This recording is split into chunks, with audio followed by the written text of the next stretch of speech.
And now from the Middle East, where a sprawling oil smuggling network has been uncovered in Iran. Experts believe that this smuggling network generates an estimated $1 to $3 billion annually. And the illegal oil trade has flourished since Iran's neighbor Iraq got a new prime minister back in 2022. Operating under the Iraqi leader, oil is being diverted from Iran to Iraq and being exported to Asia using falsified documentation.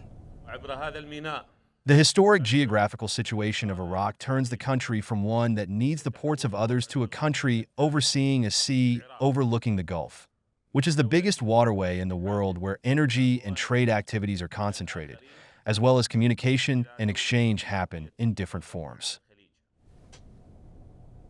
Now, central to this shadow operation are influential Iranian militant groups who are backed by Tehran's Islamic Revolutionary Guard Corps.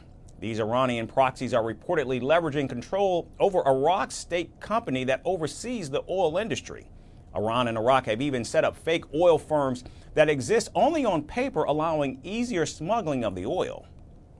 The smuggling convoys are accompanied by a heavily armed military escort to ensure their safe passage, showing the value placed on these operations by Iranian militias and the Iranian regime. Now, the smuggling operation has two main routes. The Iranian fuel is first blended and sold as Iraqi to evade sanctions imposed by the United States. And the second, subsidized fuel is fraudulently exported as blended byproducts of Iranian crude. The blending, often carried out during ship-to-ship transfers at Iraq's two major ports, exploits the similarity between Iraqi and Iranian fuel grades, making tracking of the Iranian oil nearly impossible. There are a lot of distraction tactics for the oil shipments. It goes at night, it goes in loops, and nobody knows where it's going. But it's a substantial amount that's floating around. Now, this illicit trade isn't new, but it has expanded in the last 2 years, making it difficult for the United States to enforce sanctions on Iran.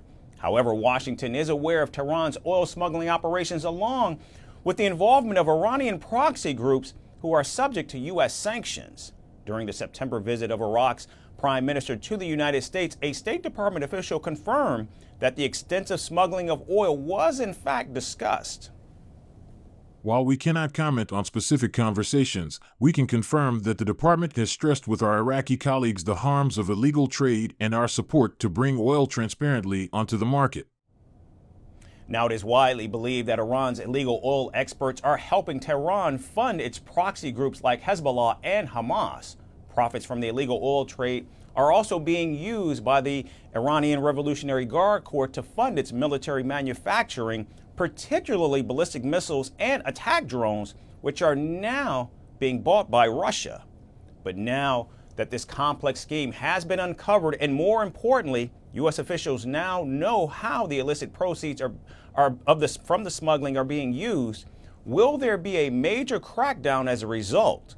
Only time will tell.